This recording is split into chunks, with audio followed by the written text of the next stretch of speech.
All right, we're going to start talking about cell division. And we're going to talk about the cell cycle and mitosis today. And I'm hoping to get through mitosis, but if we don't, we'll finish it up on Wednesday here, right? I do have an alarm set on my phone that might go off. That'll remind me that we need to switch to the content check and to give you enough time to finish that. So, talking about the cell cycle and mitosis, all right, so just kind of orient ourselves. We're really talking about chromosomes and how the chromosomes are going to divide, they're going to be separated, and then two new cells are going to be formed. All right, kind of as a side note here, the field of genetics that actually involves taking microscopic images of chromosomes is cytogenetics. Right, so if that's something you're into, you can look more into cytogenetics. And something to note here, we talked about DNA being condensed, and I said there's different levels that it can be condensed to, right?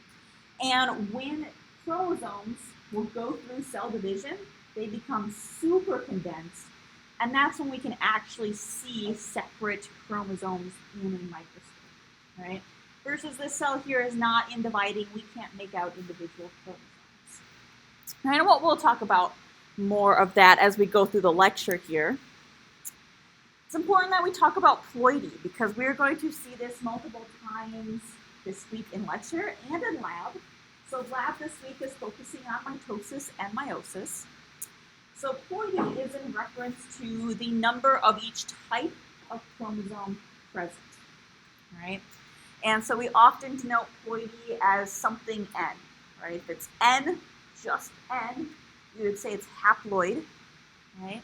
If it's 2N, you would say it's diploid, right? Triploid being 3N, and you can go all the way up. Some plants have crazy amounts of chromosomes present. If it's haploid, right, the number of distinctive chromosomes are present is simply the haploid state, all right? So haploid would be up here, right? We have one of each distinctive type of chromosome, right? So maybe this chromosome has the key for hair color, purple one is eye color, yellow one could be height, all right? So just one of each type of chromosome. Now if we're talking diploid, right, a diploid cell would have pairs of chromosomes, right? So diploid being here, so now we have two chromosomes that each code for hair type, right? Maybe different colors of hair type, but they still code for hair type. 2 for eye color, 2 for height. Right? And we could keep going. We have a picture up here of a triploid organism. They have 3 copies of hair color, 3 copies of eye color or height. Likely not those characteristics. Likely a plant if we're talking triploid. So they're not going to care about hair color and eye color. But 3 of that type of genetic information. Right? And we're going to see the ploidy levels as we talk about cell division, right? And we're going to start by, let me back up. Let's talk about the chromosomes that we have in our bodies, right? So humans have 23 pairs of chromosomes, right? Because we have pairs, we're a diploid organism, right? We have a chromosome from mom, a chromosome from dad, right? Giving us our genetic variability. We can see that up here in this very colorful representation of our chromosomes, right? That we have 23 pairs of chromosomes. We can see the first pair, right? It's coding for the same type of genetic information. Thus, it would be a homologous pair, if you remember our terminology about chromosomes. The same with the second pair, the third pair, all the way down to the 23rd pair. And then we have, that 22nd pair. But then we have that 23rd pair. That's actually our sex chromosomes, right? So they're not quite homologous. They carry different genetic information, but they're still carrying genetic information about sex, right? And so we would call those the sex chromosomes. All the other ones would be called the autosomes, of which we have 22 in humans. Yes?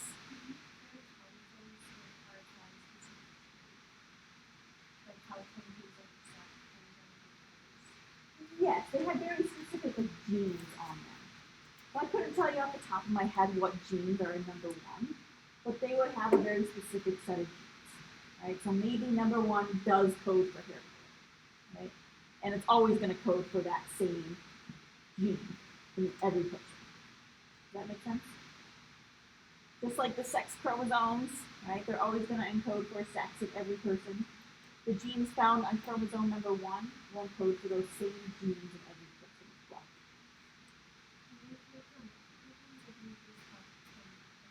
Yes, they encode for a lot of different things. And it can get very complex very fast. As we'll see when we talk about Mendelian genetics, we often very much simplify how things are coded for. But there's a lot of complexity in all of our genes and all of our chromosomes here. So yes, there are multiple genes, many, many genes on one chromosome. Yeah, good question. When we look at chromosomes all laid out like this, right, so scientists who have done those cytogenetics have looked at those chromosomes under a microscope, can put them all together, right, and this would be our karyotype, right? So our karyotype is an image like I have up here. Both of these are karyotypes. They tell us the number, the size, and the form of our chromosomes. So in humans, you can see we have 23 pairs of chromosomes. This organism here has 40 pairs of chromosomes, right? So different organisms have different numbers of chromosomes. It tells us the size. They're often ordered from the longest to the shortest, as we see in humans here. Number 1 is the longest, number 22 is the shortest. Same in this organism here, with 1 being the tallest and 39 being the shortest there. You'll see karyotypes when you go into lab this week as well, so I did want to mention this. All right, so let's just review our chromosomes again. Some terminology reviewed like 3 times now. Plus, I want you to take a look at this image down here, and I want you to tell me the ploidy level, and I want you to identify the homologous pairs in each of those sets. All right, so let's take roughly 2 minutes. I forgot to put a timer on this one, but roughly 2 minutes to complete this.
Then you would want to make it priority. If you're not,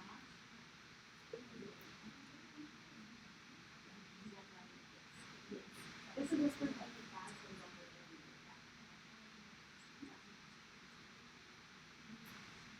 all right, so let's look at our chromosome up here. What is A? Yeah, A would be sister chromatids, or we could say A is representing an entire chromosome. Yeah, it depends on how you interpret that diagram there.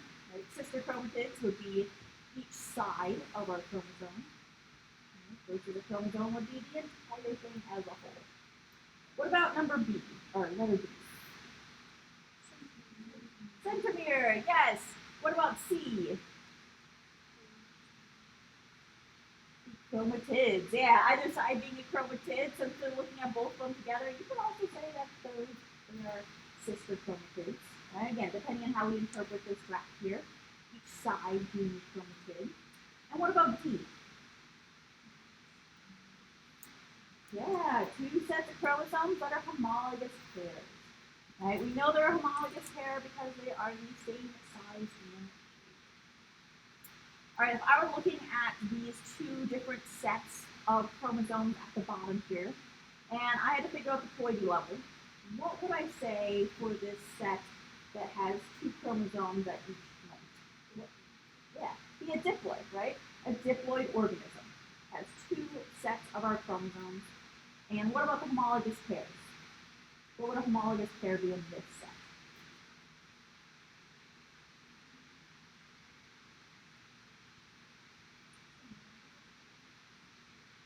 Three homologous pairs. Yes, yes. So these would be the homologous pairs here would be the different colors, right? Now it's slightly different from this image up above, because this image up above shows a chromosome, right? Two chromosomes that have already been duplicated, which is why they're in that typical X shape that we normally think of for chromosomes.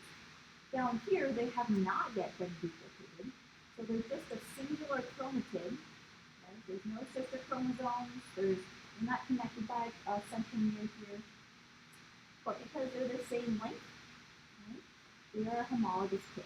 It's a homologous pair that hasn't replicated. Does that make sense? All right. What about this other set of chromosomes here? What would be the ploidy level? Triploid, yeah, I briefly mentioned it, so great job bringing that terminology back. Triploid because they have 3 of each, right? We could have a tetraploid, they have 4 of each. You can go on from there. I don't remember all the ploidy levels off the top of my head here. And then homologous pairs, what would we think is a homologous pair here? It's the same as it would be over here, right? So they're homologous by color, and not necessarily a pair though either. Yeah, but they are homologous chromosomes because they contain that same genetic information. So the ones who like on the bottom have been duplicated. Yep. How is that? Or is that what they exist like in the universe? And that's actually activated by these? Yes. Most of the time they will exist like this in humans. Yeah. And in fact, if we go back to that karyotype on that other slide here, we see that they are represented the same way. Right? Instead of that typical X shape, they're just an individual chromatid. That's a chromosome, right? When we start to prepare to divide, then they will form that typical X shape because they have replicated that DNA and are being ready to divide in the cell.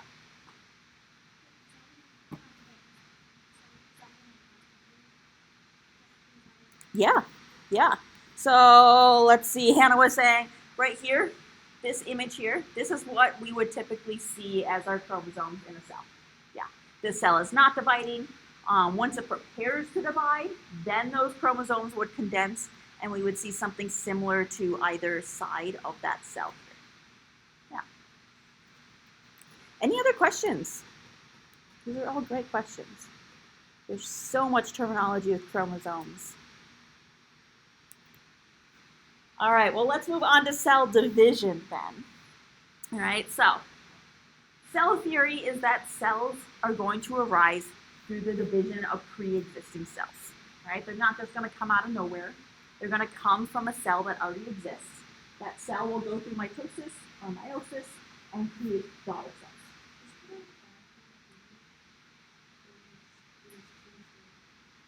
Well, theory and science would be pretty much a fact. So we know this. Yes. I know. Change of terminology between how we use theory colloquially and how we use it in science. But yes, we know this occurs. We know cells come from the division of pre-existing cells. When we talk about cell division, there's 2 different types of cell division. There's mitosis and there's meiosis. All right? And in humans, in mitosis, we're going from diploid to diploid. Any other organism that we might talk about, maybe they're a tetraploid, we would go from tetraploid to tetraploid. We're not changing our ploidy level. Versus meiosis, In humans, we'd go from a diploid to a haploid. We would half the amount of genetic material. Right? Now, both of these forms of cell division, right, will be accompanied by cytokinesis, which we'll talk about in a subsequent slide here, but that's the division of the cytoplasm of the cell as well as the division of the chromosomes. Right? So cytokinesis is division of that cytoplasm. And once the cytoplasm divides, we get two daughter cells. Right? So if we look at meiosis and mitosis and compare them a little bit more in depth here, right? Meiosis leads to the production of gametes, right? So gametes would be like egg and sperm. They have half the amount of genetic material as the parent. Right? Versus mitosis, and we are producing other cell types. All other cell types here that are not gametes would be called somatic cells, and the cells produced are identical to the parent cell. Right? So meiosis leads to gametes, half the amount of genetic material. Mitosis leads to all the other cell types that we collectively call somatic cells that are identical to the parent cell. We're going to focus on mitosis for this lecture, and we'll go on to meiosis on Wednesday. But for cells that go through mitosis, right, we're creating identical cells to the parent cell, and there'd be a couple reasons why we might go through mitosis versus meiosis. Right? So for single-celled organisms, they will go through mitosis to asexually reproduce. Right? So reproduction without having to fuse an egg and a sperm together without sexual reproduction. So you can see that in these top images here. Right? It's a cell that's essentially dividing in half, producing another cell, producing another organism, because they're only a single-celled organism, that are genetically identical. Right? If we're talking about multicellular organisms, right, the cells in these organisms could go through mitosis for a variety of reasons. It might be for growth, right? So think of a fetus developing here. We're adding in more cells. We're not creating a new organism. We're just growing the organism that already exists. Or our cells, how much taller we are than, say, we were when we were like 2 or 3, right? So just increasing the number of cells in our body in order for growth. It could be for the repair of different things that might have been broken, right? So my example up here is a broken bone. Right? In order to repair a broken bone, your body will go through mitosis to create new cells to repair that bone. If you scrape your knee, right, or scrape off some of your skin cells, right, your body is going to go through mitosis to produce new skin cells. As well as asexual production. Right? So some organisms that are multicellular, not us, but other organisms, such as this hydra here, right, can actually grow these other organisms off the side of their body, essentially. Think of it as us if we grew another human projecting off the side of our body here, and then one day that human fell off of our body, right? That would be a type of asexual reproduction, same manner that the hydra produces new individuals here. Right, where the daughters of these individuals are genetically similar. Yeah.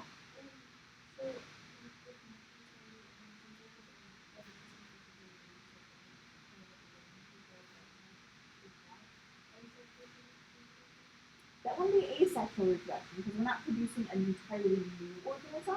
But I think if we were talking about lizards that might lose their tail or something and they have to regrow that tail, they would do that through the process of mitosis. Yeah.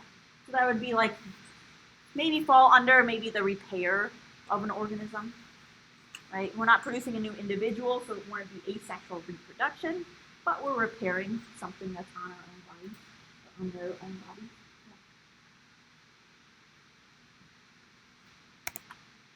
Yeah. All right, so I know we very briefly covered the difference between mitosis and meiosis, but based on what we know so far, you should be able to look at these diagrams and figure out which one is mitosis and which one is meiosis. All right, and think about what clues are available for you to figure this out.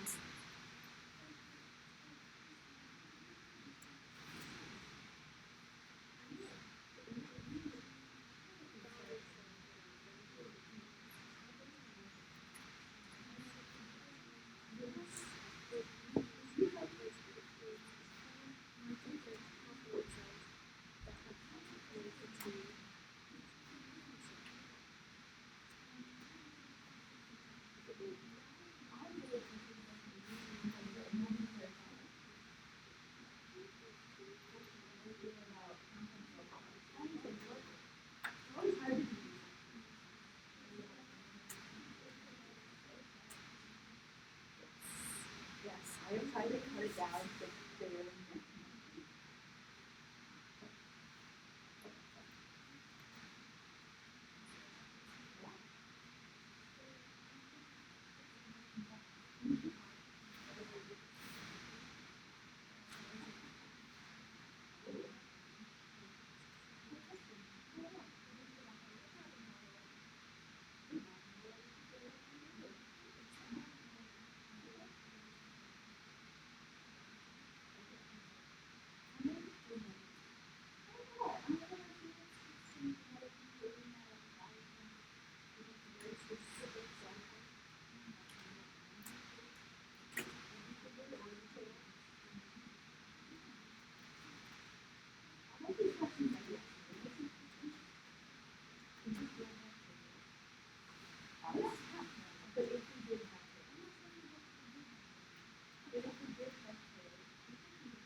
All right, so which of these two diagrams is mitosis?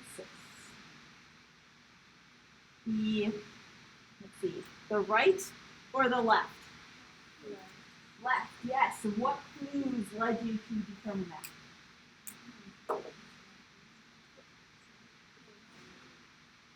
Yeah. We went from a diploid to a diploid, right? Genetically similar, identical. It's the same amount of genetic information as the parent cell. Yeah. So if this one's mitosis, now we know that this one is meiosis, right? And some clues that could lead you there would be that if we look at the parent cell versus the daughter cell, half the amount of the genetic material, and we're going from a diploid cell to a haploid cell. All right, very nice.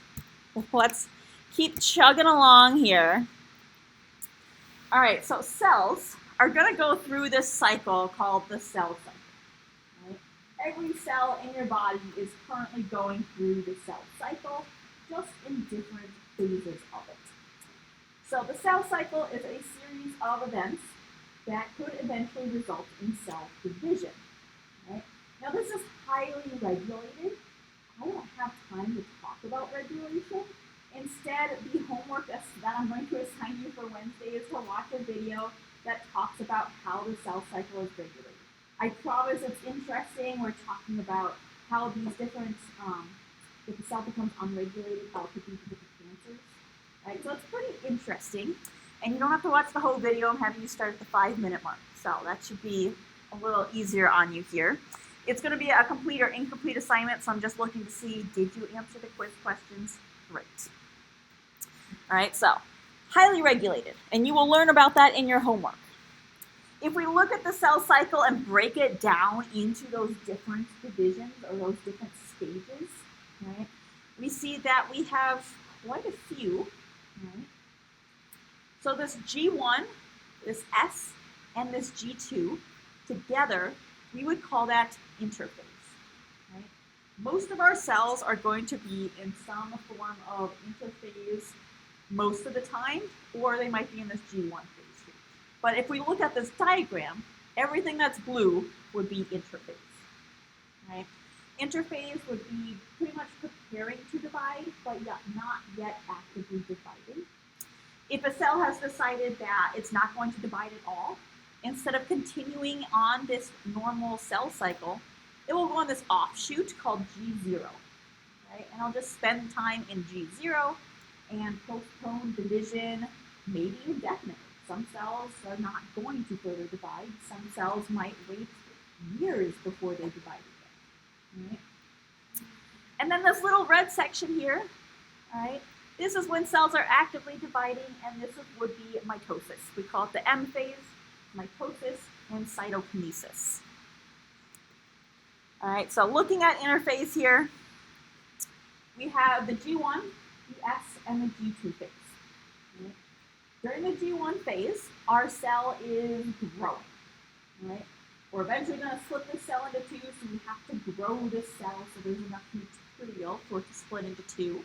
It's going to be producing more organelles, duplicating its organelles. It's going to be duplicating any proteins that's needed.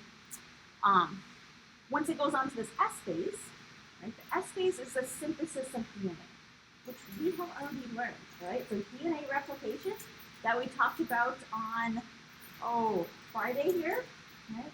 That is what is happening during this S phase, right? We're replicating our DNA and we're replicating the entire genome. So every single chromosome that is in that cell is going to be replicated.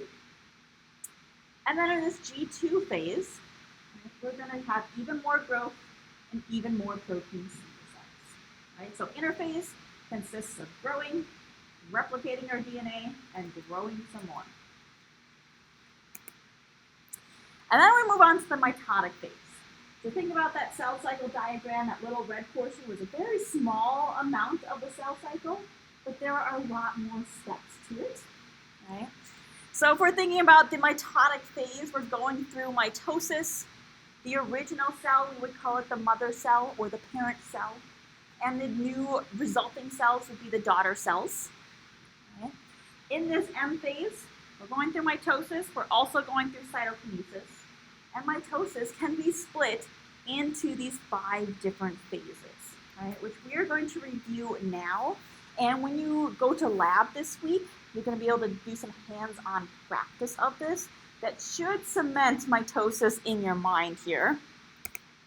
So we're going to start just by going through these different stages. So we're going to start at prophase, right? So prophase is the first stage of mitosis here. At this point, the chromosomes have already replicated, right? It's been replicated during the S phase of interphase. And they are joined as pairs of sister chromatids, right? So we can see in this blown up image up here, they look like that typical X shape that we often see as representing a chromosome. At prophase, the chromatids are condensed, right? So you remember that purple cell that we showed at the beginning here, right? It looked like there was a bowl of spaghetti with all of our chromosomes on the inside. Can't really tell the chromosomes apart. Well, once we enter prophase, right, chromosomes have condensed, we can now see the individual chromosomes. Right? The nuclear envelope at this point is starting to go away. It's starting to disappear, and we can see it's on our nuclear envelope up here. It's often indicated as this dashed line because it's starting to break apart. And then we have something called the mitotic spindle starting to form, right? On this image here, the mitotic spindle would be all these like little strings projecting out from these middle areas here, right? That mitotic spindle plays a crucial role in mitosis and in meiosis, right? And the mitotic spindle is composed of 2 main things that we're going to talk about, right? They can be broken down into many finer classes, but we're going to break them down into 2 parts. They are composed of the microtubules, which should be a term you should recognize. We talked about the cytoskeleton of a cell. We talked about the cytoskeleton having microtubules, or long, stringy molecules. That's how we could think of them. So our microtubules on our mitotic spindles are these long, green, slender, they kind of look like fingers reaching out, if you will. Right? Maybe I'm thinking really Halloween centered here. I'm thinking like zombie fingers or something. So microtubules, but also the centrosomes. So centrosomes, as indicated by the yellow circles here, right? They are also called microtubule organizing centers, because that is exactly what they do. They organize the microtubules, right? These centrosomes are going to duplicate during interphase, and during cell division, they are going to define the 2 poles of the cell, right? So just like on Earth, we have the North Pole and the South Pole, right? The centrosomes in a cell will define the 2 poles on opposite ends of our cell. All right?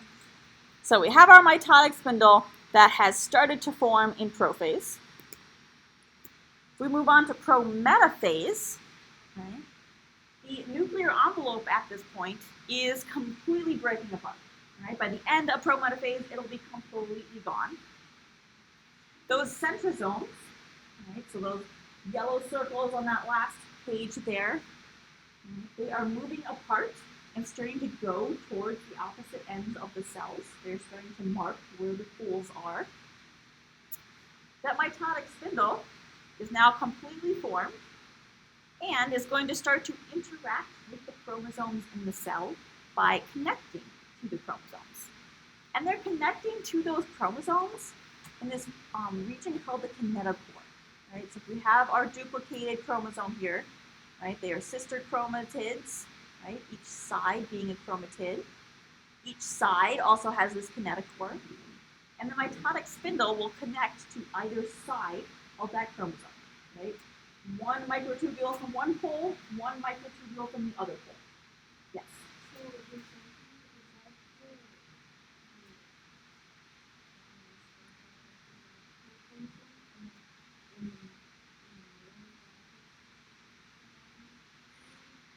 Yeah, so the centromere would be underneath of here, and it's still a region that encodes some DNA.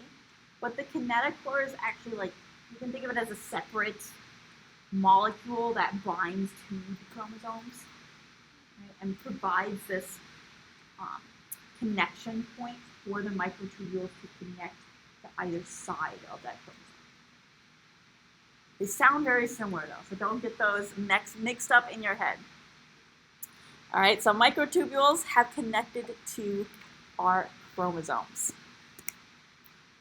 All right, our next phase is metaphase. And in metaphase here, we are lining up our chromosomes on this invisible line, right, this metamorphic line that we call the metaphase phase. All right, and that is my timer that tells me I need to stop talking. All right, so they're lined up on the plate here. They are getting ready to split apart, but have not yet split yet. All right, let's answer this slide and then I will skip over the rest of it and we will go to the content check. So far, I want you to think about those 3 phases of mitosis, right, and what is happening in each phase.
So going over here.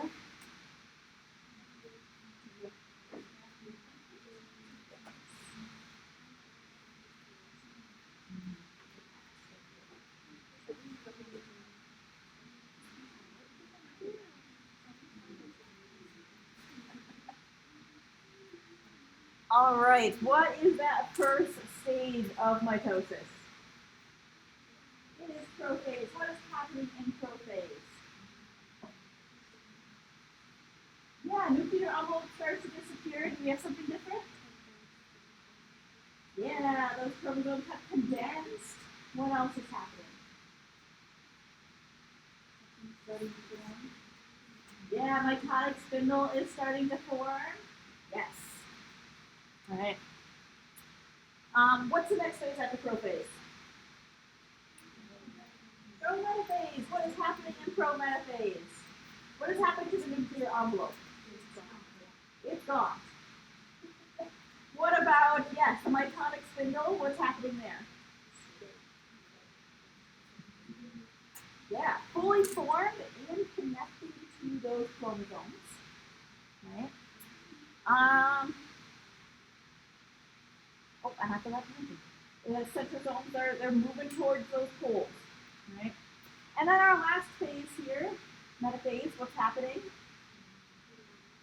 Yeah, they're lining up on that metaphase plate. Yeah. Not as much happening, right, but still a crucial step. All right, I'm going to stop us there. We will go on to the last few stages of mitosis on Wednesday. And so homework for Tuesday is going to be, not Tuesday, that should say Wednesday. We don't meet tomorrow. Homework for Wednesday, I just want you to watch that video to get a sense of how the cell cycle can be regulated and how cancers can occur. Very short quiz, should be an easy quiz. Okay, but let's move on to the content check. So yes, it is another drawing content check today. I would like you to draw a replication bubble, right, of DNA. That includes the leading strand, the lagging strand, the template strands, the enzyme DNA polymerase 3 and the enzyme helicase, Okazaki fragments, and the directionality, the 3 to 5 or the 5 to 3. Right? I'm drawing it on a computer might be difficult. You could draw, if you already have the rest of it typed, you could draw it on paper and just submit the paper to me and the rest online.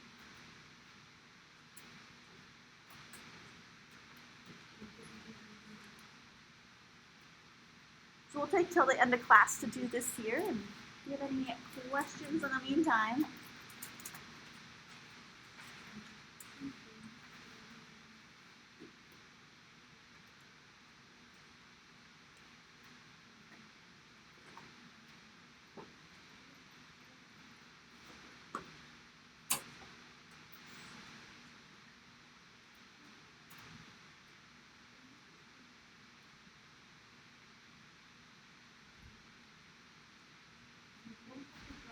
individual nucleotides, if that stresses you out, does that help you?